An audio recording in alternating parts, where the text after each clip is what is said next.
Bapak Ibu Saudara dikasih Tuhan, puji Tuhan pada sore hari ini saya akan bicara tentang berkat Bapak Ibu ya. Berkat itu selalu identik dengan hal-hal yang membuat hidup kita itu nyaman ya. Contohnya apa? Berkat rezeki ya, keuangan, berkat kesehatan, apalagi berkat damai sejahtera, semua itu berkat. Jadi berkat itu bukan cuma bicara tentang jasmani, tetapi berkat itu juga bicara tentang rohani. Dan banyak macam berkat yang disediakan Tuhan di dalam hidup kita. Nah, jadi Tuhan itu sebenarnya rindu untuk setiap orang percaya diberkati luar biasa. Amin Bapak Ibu. Jadi itu salah satu janji Tuhan. Memang janji Tuhan itu bukan cuma berkat tok ya Bapak Ibu. Syarat-syarat untuk mengikut Kristus pasti diberkati. Kalau saya hanya menyampaikan berkat itu kurang lengkap ya Bapak Ibu. Mungkin kita harus pikul salib, kita harus menyangkal diri. Nah, tetapi malam hari ini saya akan bicara bagaimana setiap orang percaya bisa diberkati oleh Tuhan dengan sangat luar biasa. Karena Tuhan mau kita itu diberkati dan menjadi berkat. Nah, Bapak Ibu Saudara dikasih Tuhan, sebelumnya kita akan melihat di dalam 2 Korintus 9 ayat 6 sampai 8. Ya, jadi 2 Korintus 9 ayat 6 sampai 8. Coba yang sudah ketemu dibacakan ya.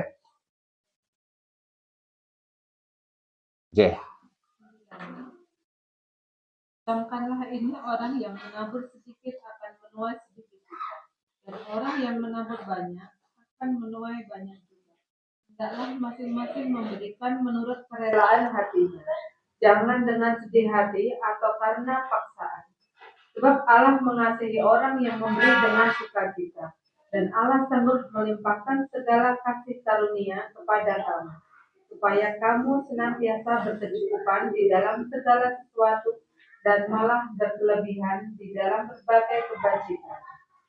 Seperti ada tertulis, ia membagi-bagikan, ia memberikan kepada orang miskin, kebenarannya tetap untuk selama. Sampai 8. Ya, tidak apa-apa, sampai 8 ya.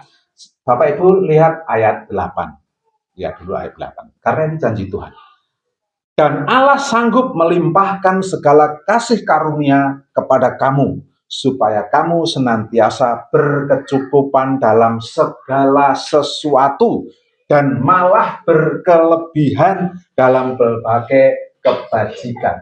Jadi Tuhan itu mau kita itu senantiasa berkecukupan dalam segala sesuatu, malah luweh gitu ya. Coro Jawa nih gitu ya. Tuhan itu ingin sanggup atau melimpahkan segala kasih karunia kepada kamu supaya kamu senantiasa berkecukupan dalam segala sesuatu, malah berkelebihan. Nah, Tuhan bukan cuma ingin memberkati kita dengan cukup, tetapi Tuhan ingin memberkati kita dengan cara berlebih, berlimpah-limpah. Ini maksud Tuhan. Tapi Bapak Ibu Saudara dikasih Tuhan, banyak orang, banyak anak-anak Tuhan tidak mengalami berkat yang seperti ini. Ya, mungkin ya pas-pasan gitu ya. Teman saya itu bilang, "Wah, aku seneng urip pas-pasan. Pas apa? Pengen piknik neng Bali, pas ono duit. Pas-pasan, pas pengen bayar sekolah, pas ono duit. Pas pengen beli mobil, pas ono duit." Itu bukan pas-pasan.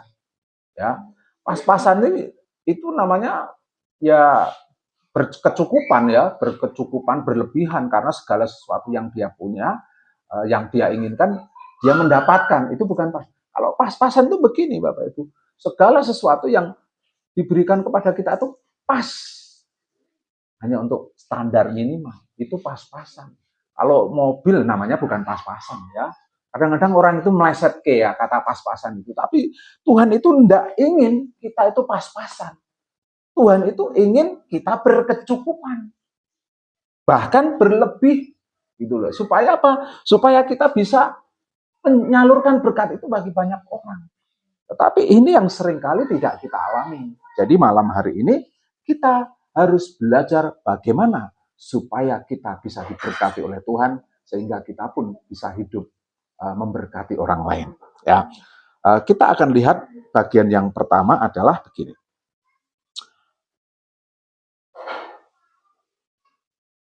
Prinsip tabur tuai. Jadi pertama, supaya kita diberkati oleh Tuhan, itu ada prinsip tabur tuai. Ayat 6. Coba dibaca Mbak Eti ayat 6. Orang yang menabur sedikit akan menuai sedikit juga. Dan orang yang menabur banyak akan menuai banyak juga. Ya, Bapak Ibu, ini prinsip tabur tuai. Supaya hidup kita berkecukupan, bahkan berkelimpahan, di sini dikatakan, camkan ini, orang yang menabur sedikit akan menuai sedikit juga. Dan orang yang menabur banyak akan menuai banyak. Nah, Bapak Ibu yang dikasih Tuhan, kata menabur ini berkaitan dengan memberi. Ya, memberi. Memberi itu bukan cuma uang. Ya, memberi itu bisa tenaga, bisa apa? Usul saran, ya, partikel kalau orang Jawa ya. Jadi memberi itu tidak harus selalu berupa uang. Bapak Ibu melayani di Guys Boyolali, Bapak Ibu banyak memberi pada Tuhan. Juga mungkin kepada hambanya, mungkin kepada sesamanya. Saya percaya di Guys Boyolali ini senang berbagi, ya, senang berbagi. Nah, dan di sini dikatakan ketika kita memberi, ya, memberi tumpangan, ya toh, memberi bantuan, memberi nasihat. Nah, barang siapa tidak pelit di dalam memberi, dia menabur banyak, dia akan menuai banyak. Jadi Bapak Ibu yang dikasih Tuhan, kita akan berpikir begini, katanya pengen diberkati, lah kok kon ngei. Nah, itu matematikanya beda. Matematika dunia itu ngerok saoke-oke, ngetokke sak sithik-sithike. Itu matematikanya dunia, prinsip ekonomi. Tetapi Tuhan itu membalikkan prinsip itu dengan prinsip yang Tuhan berikan kepada kita, bahwa orang yang menabur banyak akan menuai banyak. Jadi Bapak Ibu, sebagai anak Tuhan, kita tidak diizinkan sebenarnya untuk menjadi orang kikir, orang pelit. Nah, ini saya tidak bicara uang, Bapak Ibu ya. Kita tidak boleh pelit dengan apa yang kita punya. Yang kita punya itu apa? Berikan untuk orang lain. Berikan untuk Tuhan. Kalau Bapak Ibu ada saudara yang membutuhkan bantuan Bapak Ibu, siapapun itu, lakukan ketika Bapak Ibu bisa melakukannya. Karena Bapak Ibu sedang menabur. Ya. Bahkan orang yang tidak punya apapun bisa memberi. Ya. Contoh, orang yang sudah tidak bekerja, sudah tua, sudah pensiun, dia bisa memberi. Memberi apa? Memberi doa. Ya.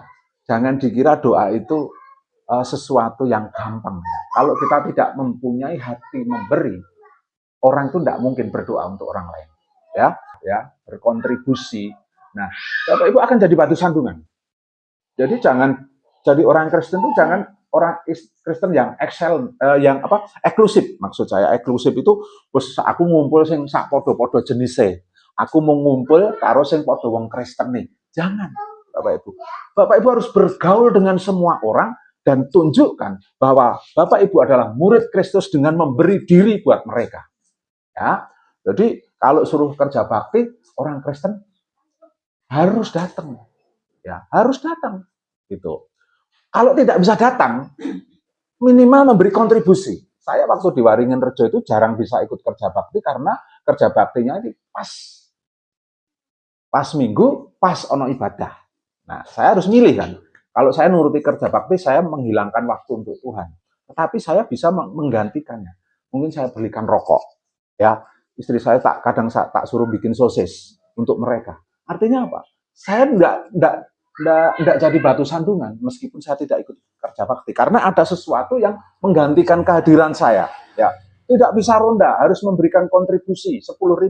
Kalau saya pelayanan di Boyolali, pulangnya jam 11, tidak bisa ya. Dulu masuk malam ya, mulainya jam 7. Jadi kalau sampai itu rondanya jam 9 sudah digelar tempat saya itu.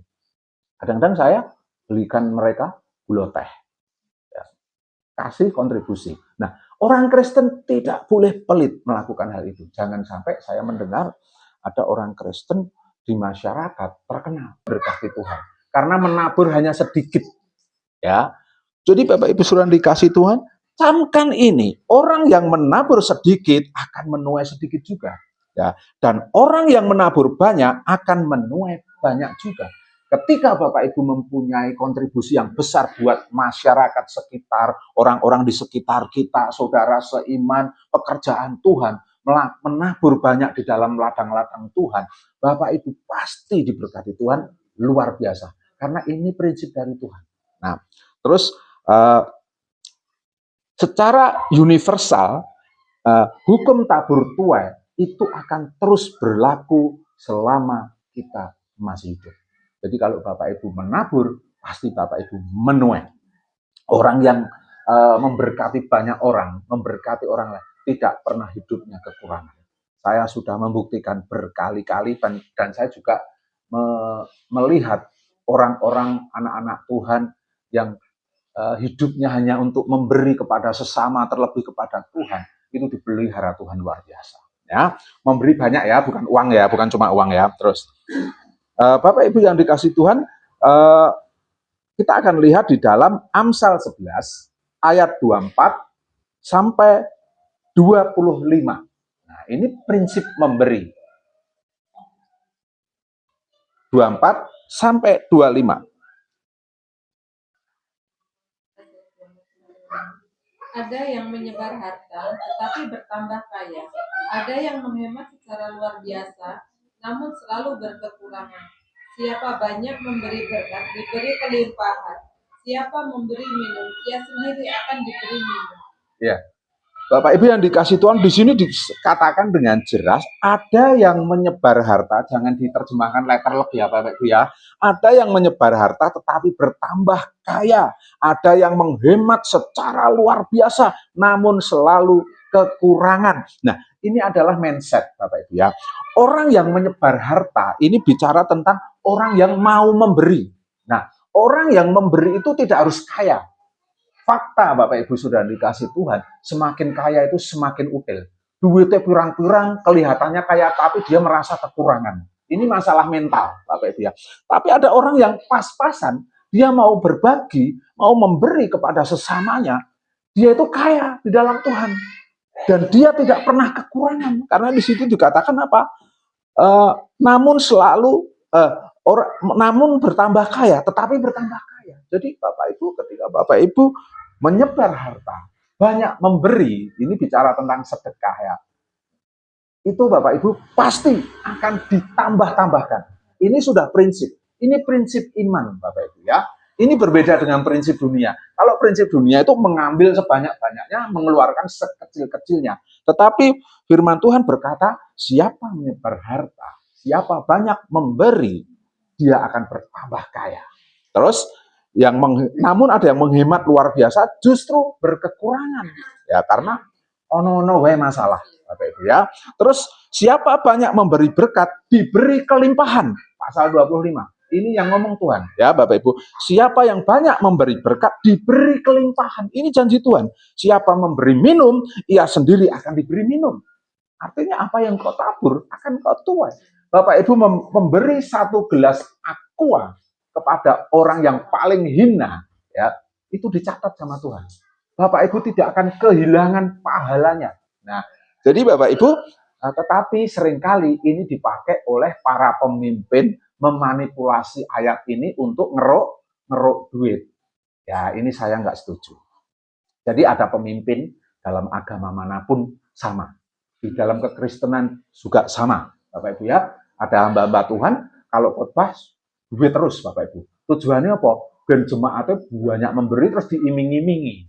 Ya, diiming-iming. Wah, gen diberkati, memberi. Bagi jemaat yang belum dewasa, dia akan telan mentah-mentah. Tahu telan mentah-mentah Bapak Ibu? Kalau telan mentah-mentah, ada satu kejadian seperti ini Bapak Ibu ya. Siapa yang mau memberi pekerjaan Tuhan, dia akan diberkati Tuhan luar biasa. Yang disampaikan tiap minggu cuma itu. Memberi kepada Tuhan, diberkati luar biasa. Suatu saat, seorang ibu ini memberi apa? Rabain-bain. Sertifikat tanah. Coba bayangkan. diterima. Setelah diterima, ternyata dia tidak mendapatkan apa-apa. Karena apa? Dia memberi karena diiming-imingi. Bapak Ibu ya, diiming-imingi. Pokoknya istilahnya apa? Dimanipulasi. Bujuk gitu loh ya, bujuk. Bujuk seseorang untuk dan memberi, engkau untuk berkat, pasti untuk berkat. Memang Tuhan berkata seperti itu, tetapi cara memberinya itu tidak boleh dengan motivasi yang berbeda. Harus Tuhan yang suruh, bukan pendeta yang suruh. Kalau Tuhan tidak suruh kamu memberi, jangan pernah memberi. Ya, banyak hamba-hamba Tuhan tuh keblinger di situ. Ayo tolong perpuluhannya digenjot. Wah, lalu pendeta apa jemaatnya banyak memberi perpuluhan. Anaknya pendeta sekolah luar negeri, jemaatnya mau mangan rekoso. Ini dimanipulasi. Jadi yang saya maksud tidak seperti ini Bapak Ibu ya. Ada yang menyebar harta, berilah dengan apa yang Bapak Ibu mampu berikan kepada sesama maupun Tuhan, dan Tuhan tidak akan pernah berhutang. Itu ya. Jadi kalau ada hamba Tuhan yang memanipulasi ayat, jangan digugu ya. Ngeruk bondo ya. Ini akhir zaman itu seperti itu Bapak Ibu. Banyak pendeta itu kaya semua ya. Apalagi pendeta yang di perkotaan yang pengusaha-pengusaha pendetanya luar biasa. Tapi ada jemaatnya ya sampai utang reso nyaur, sampai apa Bapak Ibu reso mangan itu ada. Sedangkan anaknya pendeta aja sekolah di luar negeri. Ini kan lucu Bapak Ibu. Apakah Tuhan nyuruh seperti itu? Sebenarnya enggak. Tuhan menyuruh kita memberi apa yang Bapak Ibu punya. Amin Bapak Ibu. Bapak Ibu punyanya aqua, beri aqua. Termasuk memberi persembahan Tuhan. Jangan dipaksakan. Wah, rande kolektor, orang yang gereja. Tuhan itu memberi hati. Kita memberi jiwa kita itu sudah memberi. Ya, itu Bapak Ibu. Terus ayat di dalam Lukas 6 ayat 38. Satu lagi ya. Ini masalah memberi. Lukas 6 ayat 38. Berilah dan kamu akan diberi suatu takaran yang baik yang dipadatkan, yang digoncang dan yang tumpah keluar akan dicurahkan ke dalam limbaan.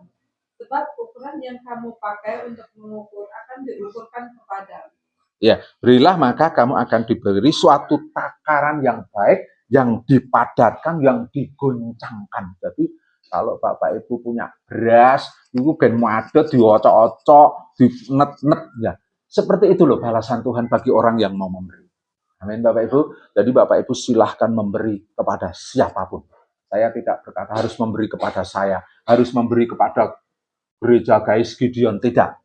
Di mana Bapak Ibu berada, silahkan memberi.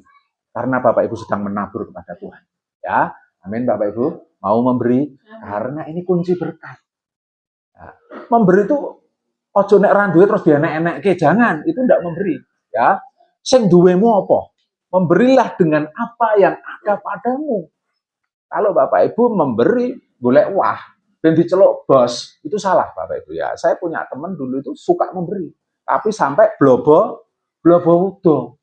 Sampai daerah di apa-apa keluarganya terbengkalai gara-gara ben diceluk bos. Oh, panggil ketemu dia bos, piye bos ngono jajake. Bos jajake gitu. Ternyata dia keblinger cara memberinya. Jadi memberi itu harus dengan apa yang Bapak Ibu punya, ya. Dan silahkan memberi. Tuhan pasti memberkati kita.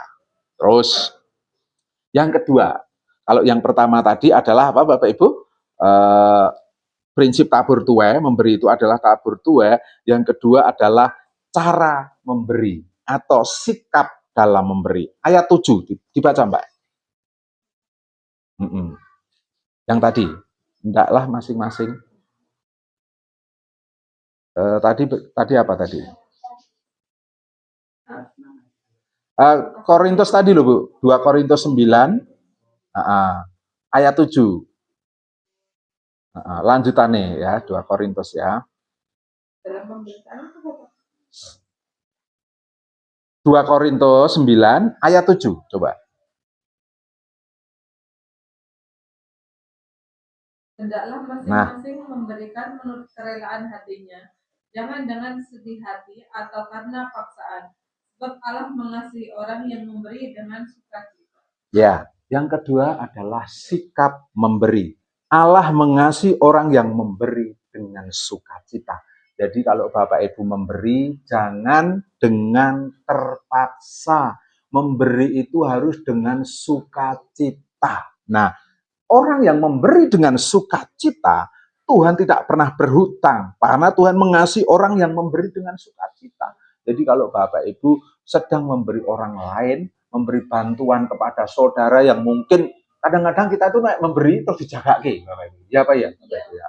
Tetapi kalau kita punya sikapnya begini Bapak Ibu. Ikhlas. Dijaga ke yo ben. Iso aku ngeki 20.000 wis tak kei 20.000. Iso aku ngeki 10.000 yo tak kei sek.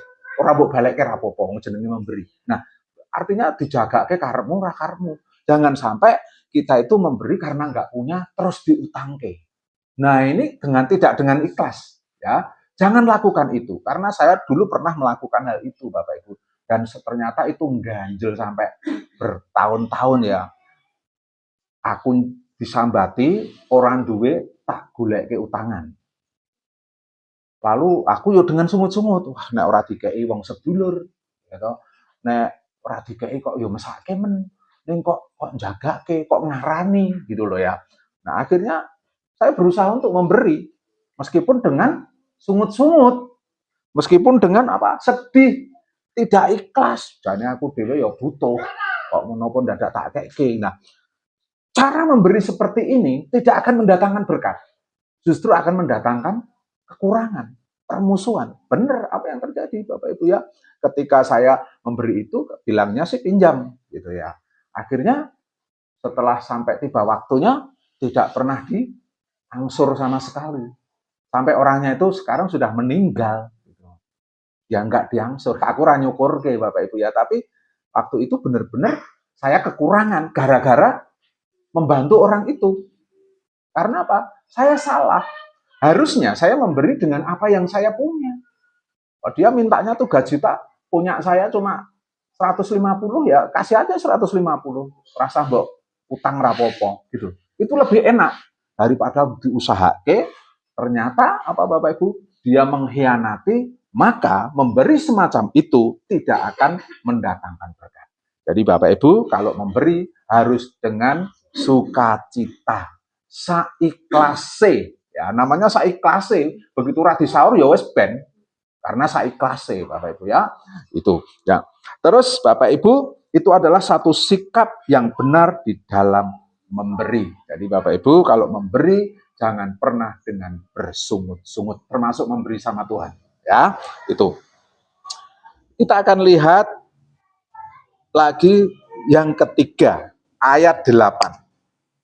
Dan Allah sanggup melimpahkan segala kasih karunia kepada kamu, supaya kamu senantiasa berkecukupan di dalam segala sesuatu dan malah berkelebihan di dalam berbagai kebajikan. Ya, setelah kita memberi dengan sukacita, balasannya apa?